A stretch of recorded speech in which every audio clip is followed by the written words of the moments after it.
تھا ملنگ درویش اللہ کا بندہ، اس کی عادت یہ تھی کہ اپنے ڈیرے پہ آنے والوں کو کھلاتا، ان کو پلاتا، ان کی ضروریات کا خیال رکھتا، لیکن ان کو مالی آسودگیاں نہیں تھیں۔ ہوتا یہ تھا کہ بعض اوقات لوگ آتے تو ادھار لے کر کے وہ لوگوں کو کھلا دیتا۔ خیر، چونکہ فقیر کا مزاج یہ ہوتا ہے کہ لوگ آئیں اس کے ڈیرے سے کھائیں۔ بابا بلے شاہ نے بھی کہا تھا نا، اٹ کھڑک کے دکڑ بچے تتا ہوئے چلا، آن فقیر کھا کھا جاون راضی ہوئے بلا۔ یہ فقیروں کا مزاج ہے، تو جو بھی آتا اس کے ڈیرے سے کھاتا، اور وہ ادھار اٹھا اٹھا کے لوگوں کی ضروریات کو پورا کرتے رہتے۔ وقت آخر آ گیا، جن لوگوں نے ادھار دیا تھا وہ سارے تقاضا کرنے آ گئے۔ اب بابا جی کو کیا فکر لاحق ہے کہ یہ میرے مہمان ہیں اور میں ان کو کچھ پیش کرنے کی صلاحیت نہیں رکھتا۔ ایک بچہ تھا، وہ کچھ سامان بیچ رہا تھا، پتیسا بیچ رہا تھا یا کوئی اور چیز بیچ رہا تھا۔ اس نے گلی سے گزرتے ہوئے آواز لگائی، خادم کو کہا اسے بلا کے لاؤ۔ کہا تم بیچ رہے ہو تو میرے مہمانوں کو کھلا دو۔ بچہ بڑا خوش ہوا کہ میں سارا دن گلیوں میں گھوم کے یہ پتیسا بیچنا تھا، اب یہ ایک جگہ ہی سارا فروخت ہو گیا تو یہ تو موج لگ گئی، میں جلدی گھر چلا جاؤں گا، میری ماں خوش ہوگی۔ تو سارا ان مہمانوں کو کھلا دیا گیا، اور اس کے بعد کہا بابا جی پیسے؟ کہا تم بیٹھ جاؤ، جب ان کو ملیں گے تو تجھے بھی مل جائیں گے۔ وہ بیٹھ گیا، 2 4 10 منٹ بیٹھا تو بچہ تھا، پھر کھڑا ہو گیا، بابا جی پیسے؟ کہا جب ان کو ملیں گے تو تجھے بھی مل جائیں گے۔ پھر آدھا گھنٹہ گزرا تو پھر اس نے کہا بابا جی پیسے؟ میری ماں میرا انتظار کر رہی ہے، ہمارے گھر کا چولہا اسی سے جلتا ہے، میں یہ پیسے لے کر جاؤں گا اور میری ماں کوئی ہنڈیا خریدے گی اور ہم شام کا گھر کا کوئی سلسلہ کریں گے۔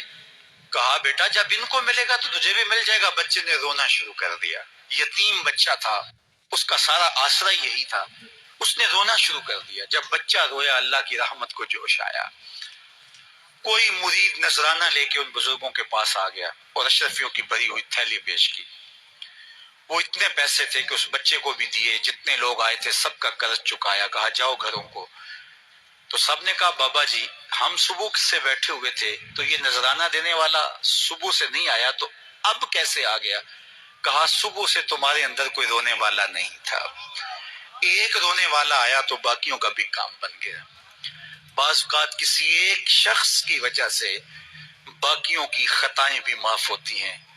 آج ہم اجتماعی طور پہ تا حد نظر اندر باہر اوپر نیچے اتنے لوگوں کے ہجوم میں اللہ کی بارگاہ سے یہ توقع رکھتے ہیں کہ مالک کتنے ہجوم میں کوئی ایک تو ہوگا جو تیرا لاڈلا ہوگا، کوئی ایک تو ہوگا جو تیرا بہت قریبی ہوگا، کوئی ایک تو ہوگا جس پہ تیری رحمتیں برسیں گی۔ تو مالک اس کے صدقے سے ہماری خطائیں بھی معاف کر دے، ہمارے گناہ بھی معاف کر دے۔ کوئی ایک رونے والی آنکھ مل گئی تو باقیوں کا بھی کام بن جائے گا۔ اٹھ فریدا ستیا تے میلہ ویکھن جا، وت کوئی بخشیا مل جاوے تے تو ہی بخشیا جا۔ میرے مالک ہم سب کی خطائیں معاف کر دے، ہم سب سے درگزر فرما، اور ہم سب کے باطن کو ستھرائیاں دے دے، ہمارے اندر کو پاکیزگیاں دے دے۔ بہت وقت میں نے اور آپ نے صاحب گزار لیا، تیزی کے ساتھ زندگی بیت رہی ہے۔ میں اگر اپنے آپ کو دیکھوں تو میری زندگی کتنی بہاریں کاٹ چکی ہے۔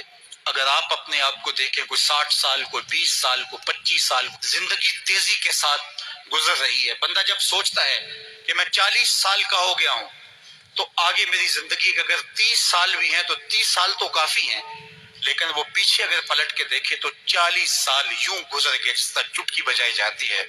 جب چٹکی بجانے کے وقت میں 40 سال گزر گئے محسوس ہوتے ہیں، تو جو باقی 30 سال اگر ہوئے بھی وہ تو گمان ہے میرا، وہ تو گمان ہے آپ کا، ہمیں تو ایک سانس کا بھی نہیں پتا۔ پوچھا گیا زندگی اور موت کے بارے میں کیا خیال ہے؟ کہا فجر پڑی ہے، پتہ نہیں ظہر پڑھ سکیں گے یا کہ نہیں۔ کہا اتنی لمبی امیدیں لگائے بیٹھے ہو، کہا ظہر پڑی ہے، پتہ نہیں عصر پڑھنے کا موقع نصیب ہوتا ہے کہ نہیں۔ کہا یہ بھی طول عمل ہے، ایک بولا عصر پڑی ہے، پتہ نہیں مغرب پڑھ سکیں گے یا کہ نہیں۔ کسی نے کہا ایک رکعت پڑی ہے، پتہ نہیں دوسری رکعت بھی پڑھنا نصیب ہوتی ہے یا نہیں۔ کہا یہ سب تمہارے منہوں کی باتیں ہیں، میں تو کہتا ہوں ایک طرف سلام پھیرا ہے، پتہ نہیں دوسری طرف سلام بھی پھیر سکیں گے یا کہ نہیں۔ کیا موت اتنی قریب نہیں ہے؟ ہم نے اپنی آنکھوں کے سامنے لوگوں کو جدا ہوتے یوں نہیں دیکھا ہے؟ ہم کہتے ہیں اس کی خبر سنا رہے ہو موت کی، یہ تو میں نے ابھی سبزی والی دکان پہ دیکھا تھا، لیکن جب موت آتی ہے تو ایک لمحے کا تقدم اور تاخر نہیں ہوتا۔ تو صاحب آئیے اپنی زندگی کو اللہ اور اس کے رسول کی راہوں پہ ڈالے، آج وقت ہے۔